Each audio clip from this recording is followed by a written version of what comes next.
great episode here of our own Face Off here between Tyrrell Herndon and Rudy Silvas. They have a big fight. They're going to be main event here in San Antonio, Texas on May 3rd, this Friday for Team Women's Boxing. It's going to be a lot of fun. And they're fighting for this thing right here. This beautiful belt you see is the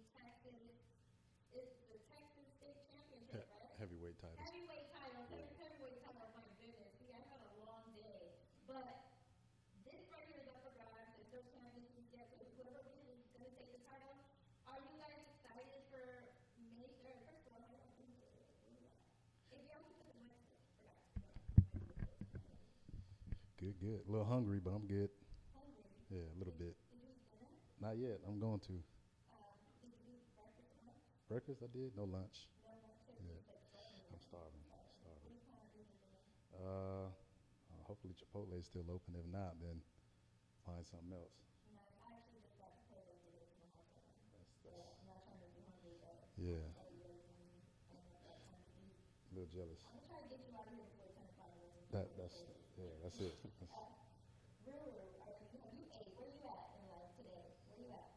I'm tired. I just left the gym literally just now, so yeah, I'm ready to get home and chill and just relax till tomorrow. What did you work out today? What did you work out? Can you say anything? Nah.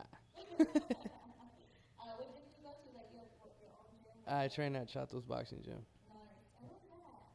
like literally 5 minutes from here. Really? Yeah. Okay, so you just like went straight to it. Mhm. Now, this Friday, May 3rd, which is in a couple of days. Thank you guys for coming first and foremost, but I want to ask y'all some real questions because this is going to be a huge fight. Every time I go to a Team Women's Boxing fight, for me, it's like a lot of fun because they always like have the best crowd. They have the best parts put together. So I have zero doubt in my mind that this particular part is going to be an amazing experience for everybody who goes to that event. And by the way, we're just going to win 2 free tickets. All you got to do is share this and subscribe to my YouTube channel for your chance to win 2 free tickets.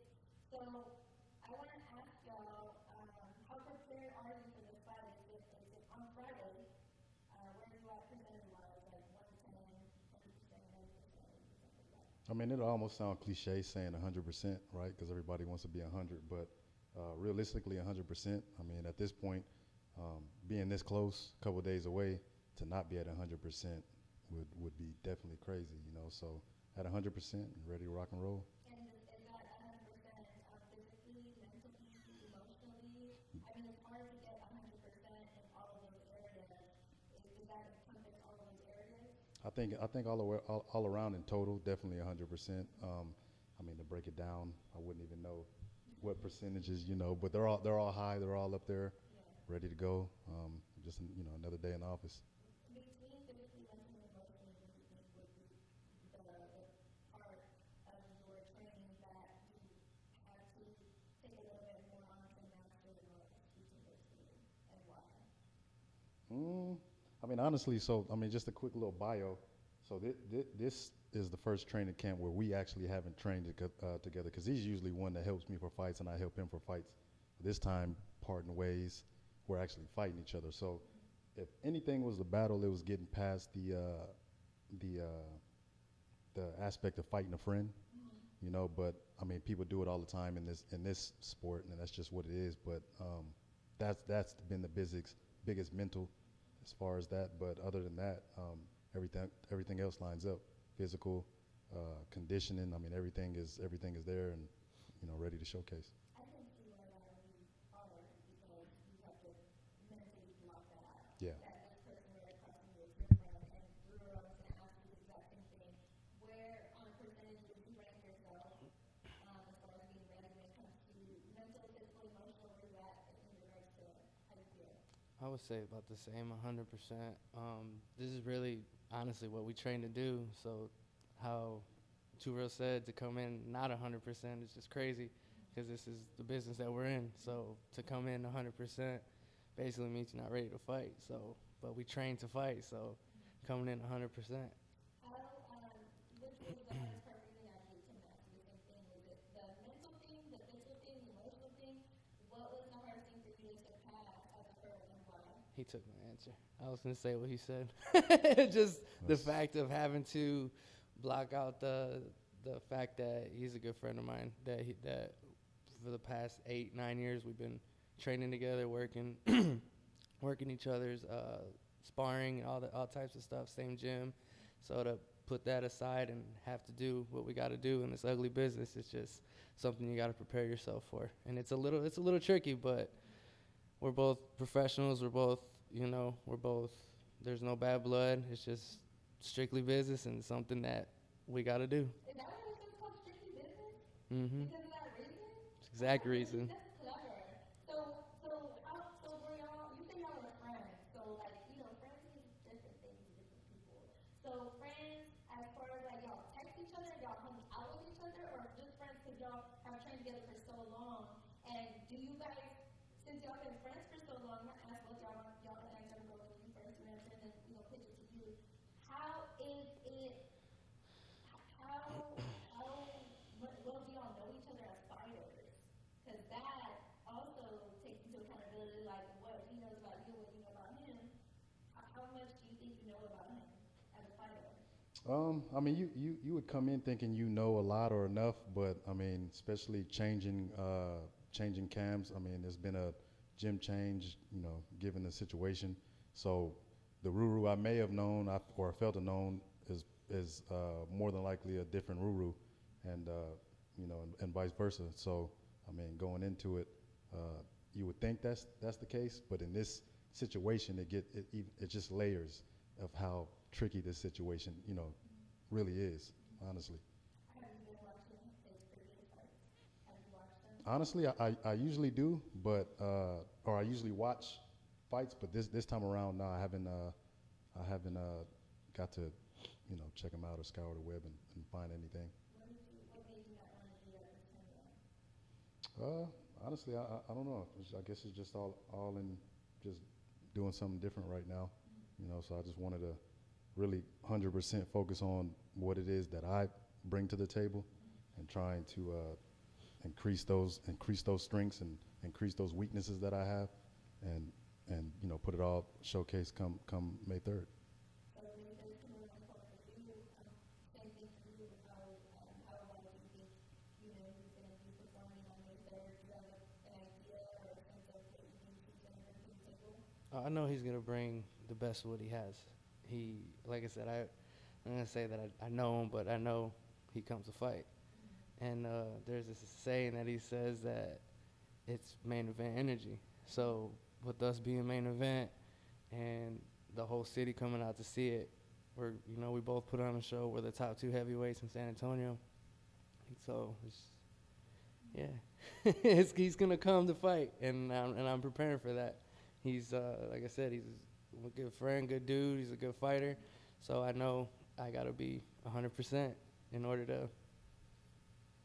Mm-hmm. Absolutely. And what is this title right here? Because this is up for grabs. Maybe what is this title mean to you? And I mean, just kind of piggyback. I don't want to be a copycat real quick, but outside of that, outside of that though, I mean, because you got to put respect where it's due. He's in the position he's in because he comes to fight.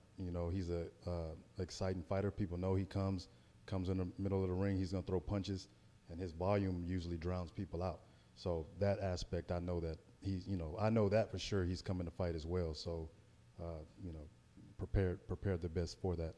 But as far as the title, any title that's up for grabs, I feel like it's an exciting moment. It's a great opportunity. And me personally, I don't take any title or any opportunity, for granted, because at the end of the day, this is like my own personal resume, team's resume, and this is something you can reflect back on when these are long years behind you, and it's just compliments to the game you're in. It's a game changer. I feel like, because I've never really fought for title before. It definitely puts a little bit of spice on the fight. But honestly, when it all comes down to it, it's cool to have, the title, but I'm really not worried about the title. I'm just, how would you say it? I'm more focused on the fight and making sure that, you know, we put on a show and making sure that, you know, we both go home safe to our families. But, you know, just adding the title just makes it a little bit more fun, I guess. But at the end of the day, I'm really not too focused on the title. So how did the opportunity come to you for your first time? How did it come about? How did you, what was your reaction when you heard that it was your first opportunity? I was happy. It was cool. I was like, wow, all my hard work is somewhat paying off now. And it sucks that it has to be against my boy, but it just is this ugly ass business that we're in. It just happened to fall that way. But I was excited, but like I said, it's not something that I'm like basically looking at as a distraction. So I'm more focused on the fight more than I am the belt. So, you know, this is your first opportunity, so what is there something that you have to prove as far as what you're bringing into it, or maybe when you got the first time for the championship, do you feel like you have something to prove, or, and if you do have something to prove, what is that something? Just that maybe so much that you don't have, no disrespect to T, you don't have to have muscles to be successful in this sport, because I'm far from, you know, having muscles. So I just feel like that as long as you put in the work and you get what you put in. So. Do you feel like people judge you because you're not muscular? Oh yeah. Oh yeah. Yeah, what do they tell you? I'm fat, I'm slow, I'm sloppy, I'm flat-footed, I'm all kinds of crazy shit. Yeah, they get in, they go in. But then after everybody sees me fight, it's bro this, bro that. How do you move like that? How do you learn to move like that? It's just. Is it just genetics or something? Like, what is it? Because I know it's genetics for some people. They're very muscular.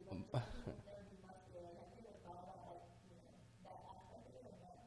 I don't think so, because a lot of my family members are pretty built.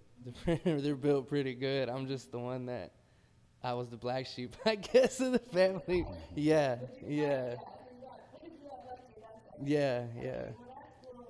So you want to prove that just because you do it that way doesn't mean that you can't pull it out. Correct.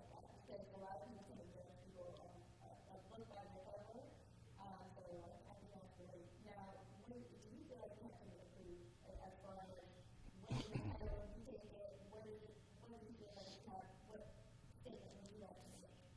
I'm always trying to prove to myself that I can be better than the last version of myself. And I mean, people that follow the sport or follow me or whatever it may be, they know that every time, where some of my losses came is when I stepped up to the big stage. I haven't produced. So this time around is just doing just that, producing, and actually, showcasing my skills in the way that I know how to, and really showing that kind of performance. So you said that you had opportunity to get the things that you had to do, so this could be potentially the first time that happens for you as far as like being able to take the title potentially, right? So this is your first big opportunity for that. How does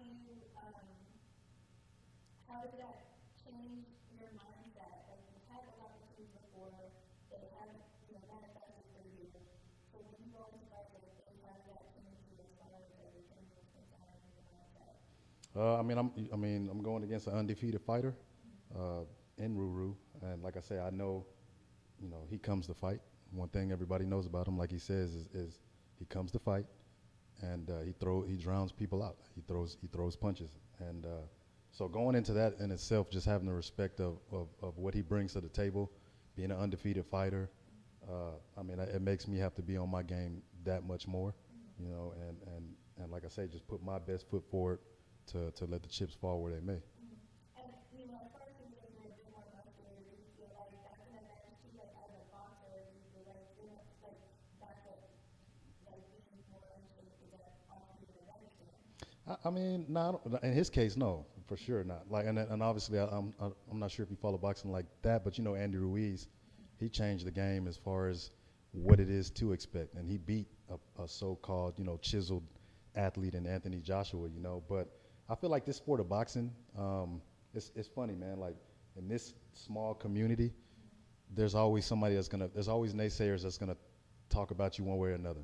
So in my angle, people say, oh, he's a bodybuilder, he's in shape. He is not really a boxer. He's a football player, But I'm in shape. But I'm not supposed to box. I'm a football player, And then in the other aspect, like he said, he gave you his testimony. So it's really, what are you really listening to? You know, I mean, at the end of the day, you know, it's me versus me kind of attitude, and all that chatter on the outside is cool, but ain't none of these cats paying my bills or stepping in there to put the grind in, you know. So it's really obsolete.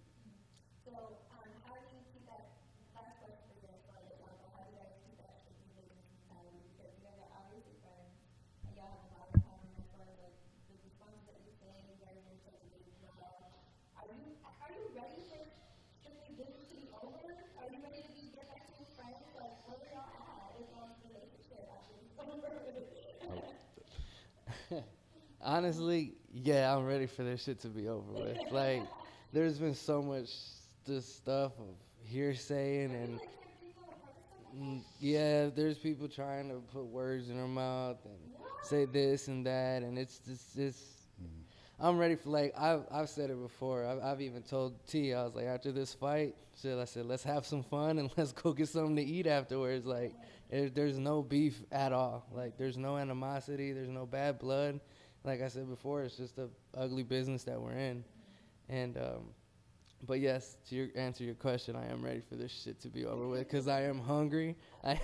I'm tired of this diet. I'm hungry, and I just hate the fact that I'm fighting T. Like, it's just crazy. It's still crazy. We've been known about this for a few months now, and it's still the fact. It's like, fuck. What the fuck? That's crazy.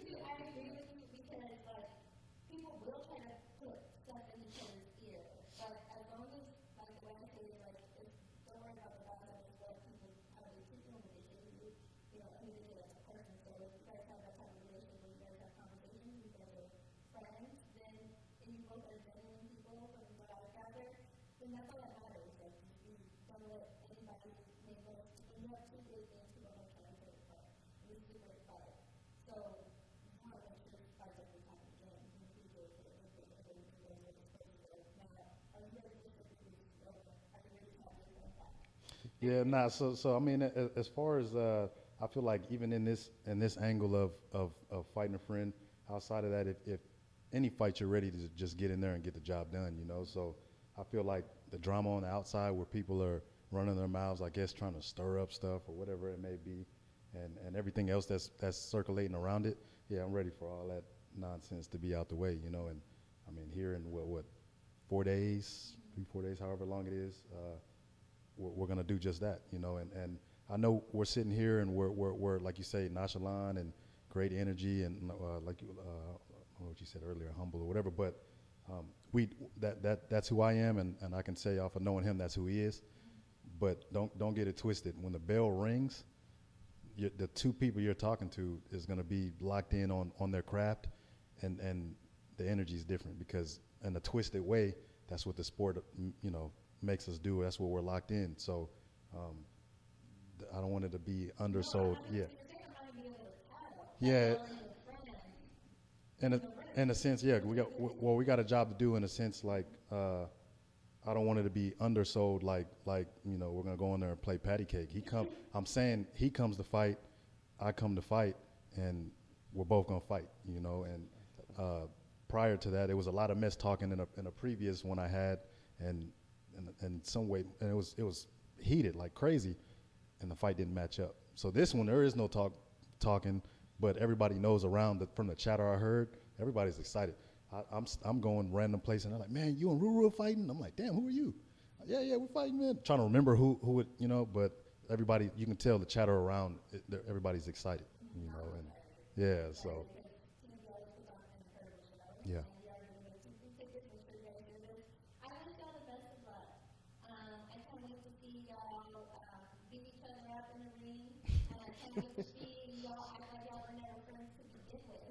Oh, man.